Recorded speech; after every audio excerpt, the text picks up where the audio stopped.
My name is Adolpho Veloso. I was the cinematographer on Jockey.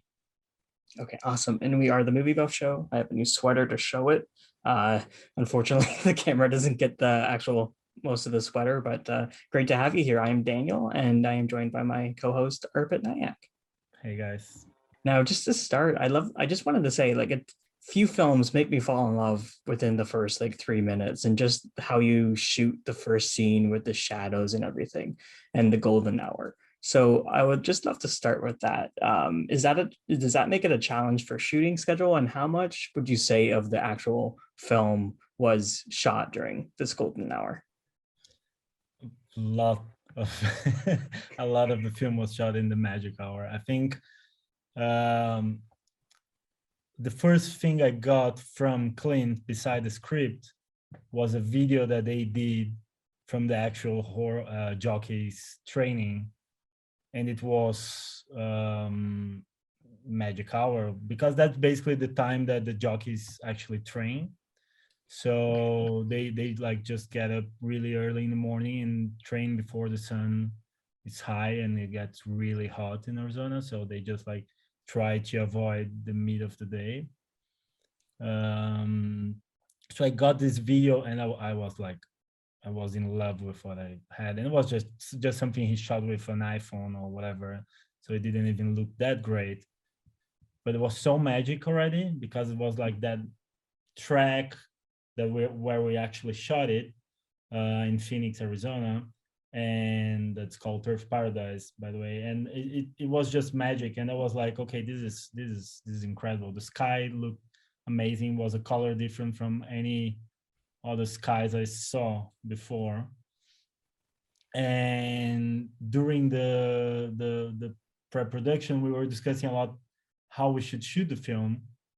And one of the things that came to my mind was like, okay, we're talking about a jockey that is in the end of his career, basically the sunset of his career, that it's faced with a jockey that comes and says it's his son that is basically in the sunrise of his career. So it made sense for us a bit to explore that metaphor a bit, and we decided to shoot almost everything either in sunset or sunrise to represent those two moments for those characters. And it actually fitted because most of the things that they do are in those times of the day anyway. So they train really early in the morning and then they go and race in the afternoon.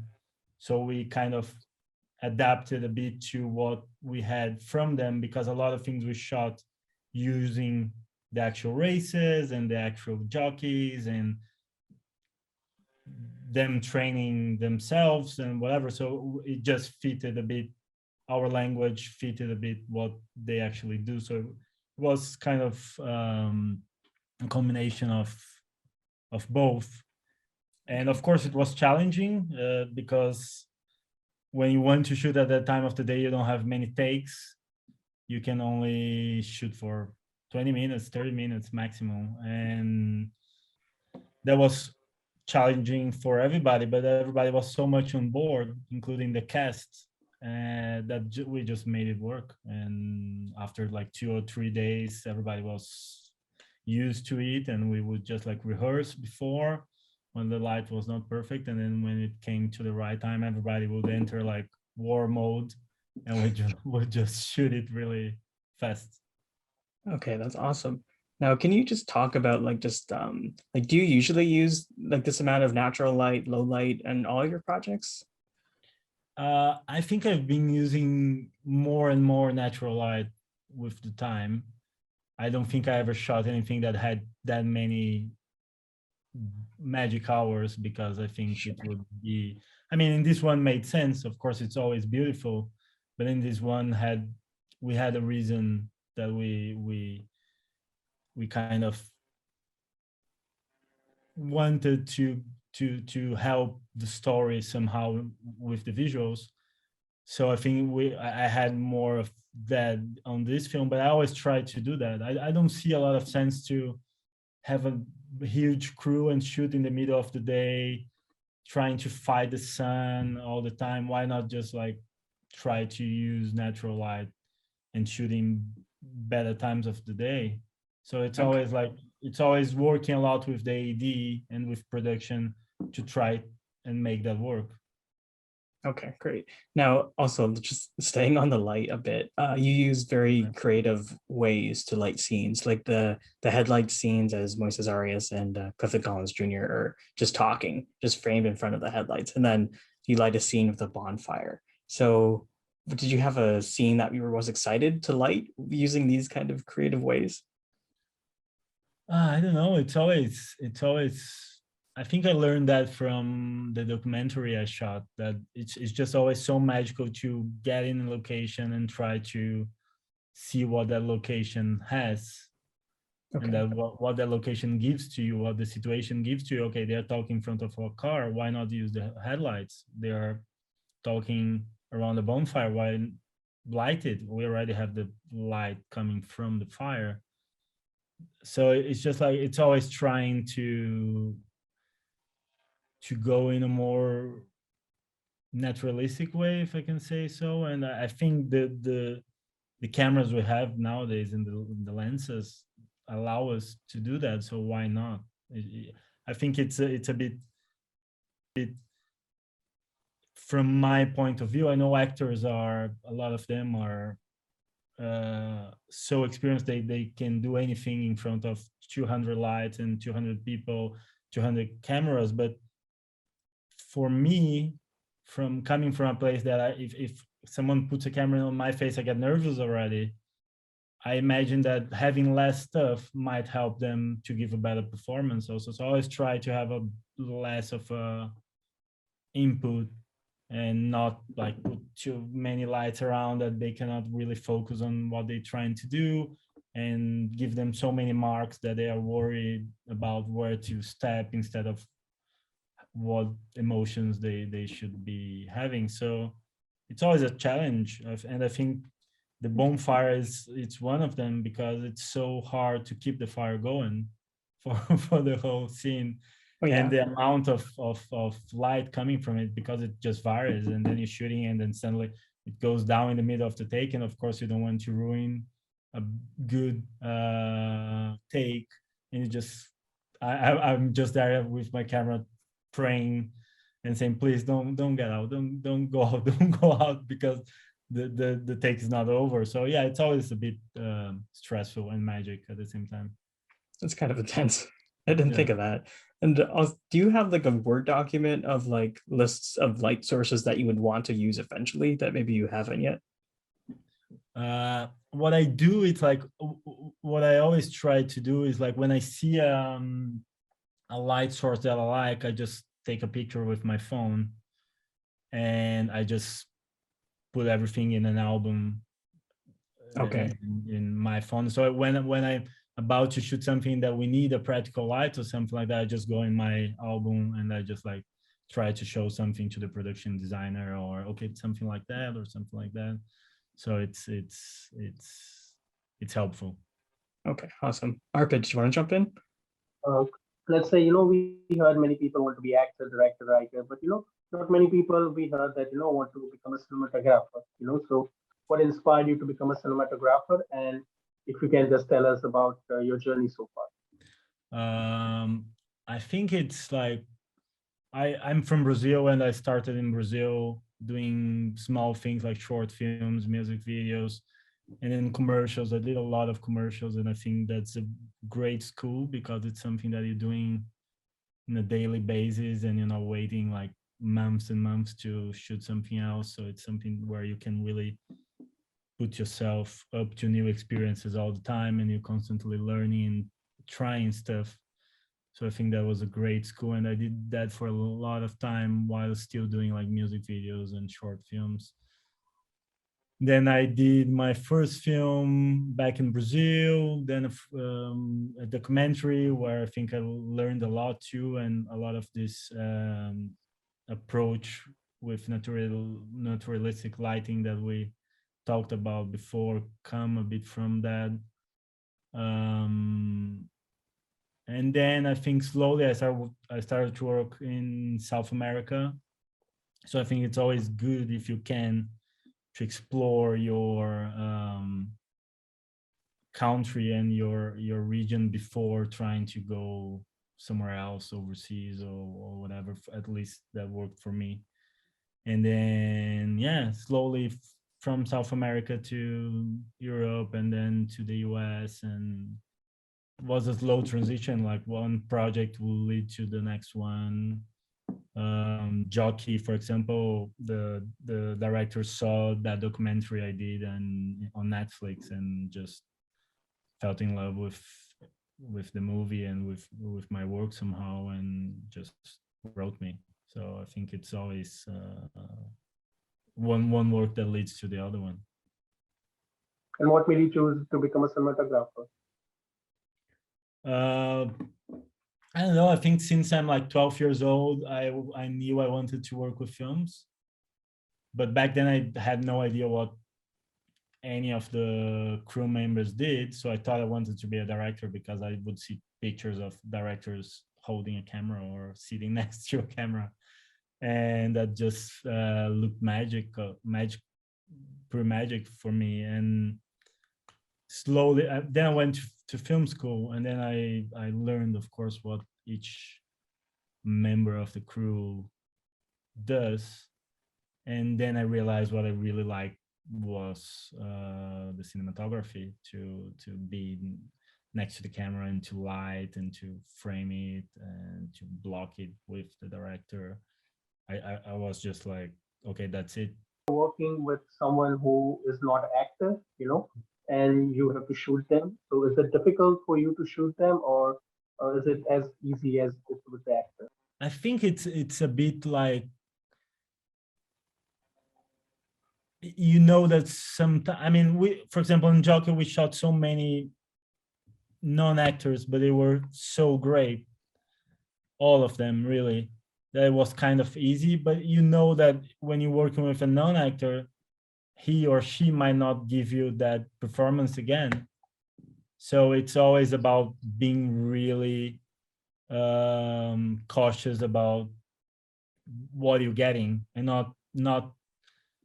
not trying to, and not expecting too many takes of that person, because a professional actor can repeat the same emotion a few times or a lot of times, and a non-actor might not. So it's always something to consider when you deciding how to shoot it. Okay, should we start with the wide shot? Should we start with the close-up? Should we how should we block it? Should we do it in just one shot in a oneer? And most of the times, I think that works with non-actors more than trying to cut a lot and trying to extract a lot of them. So especially when they are together on screen with professional actors, because then somehow the professional can kind of lead the scene and the non-actor is kind of following, and then you just follow both of them, trying to prioritize the non-actor, because you always know that you can go back to the actor. So yeah, I think it's more about being aware. So, I mean, it will be unfair to ask this, but still, I would love to know that, do you have any favorite scene that you had a most fun to shoot in film Jockey? I really loved shooting that scene where they are in a church, kind of just telling their experiences, because that was completely improvised. Like, we just found that room, and we didn't have any scripted scenes that would fit the location. And we spent so many time with those jockeys during pre-production and even during the shoot, and they always had so many stories to tell, and that was so amazing that Clint, I think, or Greg, I don't remember, someone just said like, okay, why don't we just shoot an AA scene with the jockeys sitting in a circle telling their stories? We just put Clifton there and see what happens. And it was amazing, because I was just like, of course, I was trying to get everything because I just had one camera trying to follow whoever was talking, but also thinking that we need to cut reactions. So I was just trying to get some reactions at the same time that wouldn't necessarily cut with what was being said, but would fit somehow. But at the same time, hearing so many amazing stories. I mean, not even 10% of the stories we heard are in the final cut, but the whole experience of shooting that scene was so amazing. And those jockeys go to so many stuff. It's a really hard life that it was just like amazing to hear all those stories while shooting it. Awesome. Thank you for talking about that, because that was actually on my questions, because I wasn't sure if you guys did it in multiple takes or if you were just sweeping around the room, because it really, you seem always active, but you're getting great reaction shots. So that's really awesome to hear you talk about that. Thank you. Yeah. So it was just the one take, eh? Yeah, I mean, Multiple. as I said, like they wouldn't repeat the stories sometimes because, of course, Clint was with us, the director, and he would sometimes try to direct the conversation to something. Okay, let's talk about injuries now. Does someone has a good story about that or whatever? But that was the only thing we had. Everything else was just them talking, and I was just following. So we didn't do takes or whatever. That was just like one hour. And sometimes we would just say, okay, we need to reload, stop, guys. Then we would just reload the camera, and they would just pick it up from whatever they stopped. Okay, fair enough. Now, I'd love to, like, working on a film like this. What goes into your research before filming it? Oh, I mean, I always try to immerse a lot in the environment itself. And on this one, we had the privilege to be on that racetrack on Turf Paradise, and they were so open to us and so friendly that during pre-production we just had free access to almost anything, to the locker rooms, to the stands, to whatever. So I was spending a lot of time there with Clint and with even Clifton. Clifton did a hard work like with those jockeys. So we would just spend a lot of time there, and I tried to take everything from that place because it's the place kind of mimics Jackson at the same time, you know, like it used to be that really glamorous sport full of money in the, I don't know, in the 50s, 60s, I have no idea. But when you see those pictures of that place, those black and white pictures, and you see the place nowadays, that is still, it's somehow trying to survive, not having the glamour that they used to have. It's just like, okay, that's the thing, that's the place, that's my inspiration, that's the what I need to drink from to be able to tell the story. And also having Clint by my side, that it's like not just the director and the co-writer, but a guy that it's son of a jockey and knew what he was talking about from his heart and from his memories, from what he used to remember from his father. It was also just inspiration. I would just like talk to them and get inspiration from them. And of course then you go to some visual references, and that's fine, but somehow it's just like, for me, works so much more to try to immerse myself in the actual environment, and that gives me ideas. And if you hang with them, you can see which lights they turn on in the locker room. You can see how that place looks like when there's not a race going on, but it's that empty just with the jockeys training. You can go to one of their trailers and see how that place looks like, and how they light that place, and how it looks when they wake up that it's pitch dark and etc. So I'm always trying to do that more than trying to adapt or reference some from something else that has nothing to do with that word. So yeah, that's Okay. a bit what I try to do. Okay, awesome. And can you talk about like just the races? Can you talk about conceptualizing that with Clint? Because it's so interesting how you guys shoot it, where it's not really like a wide shot, it's just a complete close up as Clifton is racing. That has a lot to do with what Clint wanted to do. Like he the first thing he said to me was like, I don't want to do a movie about horse racing. I want to do a movie about a jockey. And I think that blew my mind somehow, because it's not that, again, that glamorous world of the stands. You're not talking about the horse owners or the people that go there and bet on those horses. You're talking about the guy that gets up on the horse, that needs to be fit and can barely eat. So because each pound that he gets means that he's lower, and all the bones that they break during their career.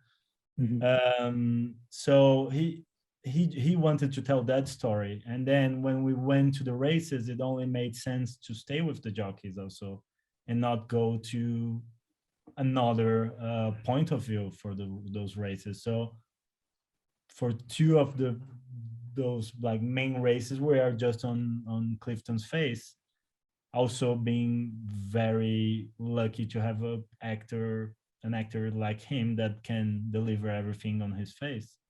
So you don't need anything else when you have such a strong point of view, I think, and such a good actor in front of the camera, which was also very convenient with the conditions we have, because we didn't have like a huge budget, and we also didn't want to um, work in a bad way with the horses, with animals. So we those two races, we don't even have horses on them. It's just like Clifton on the back of a pickup truck, and I'm with a camera on his face, and with someone throwing mud in his face. So it's just like how also to be friendly to the environment you're shooting. So I think it was like a good combination between language, conditions, and the mentality that kind of just worked somehow, everything at the same time.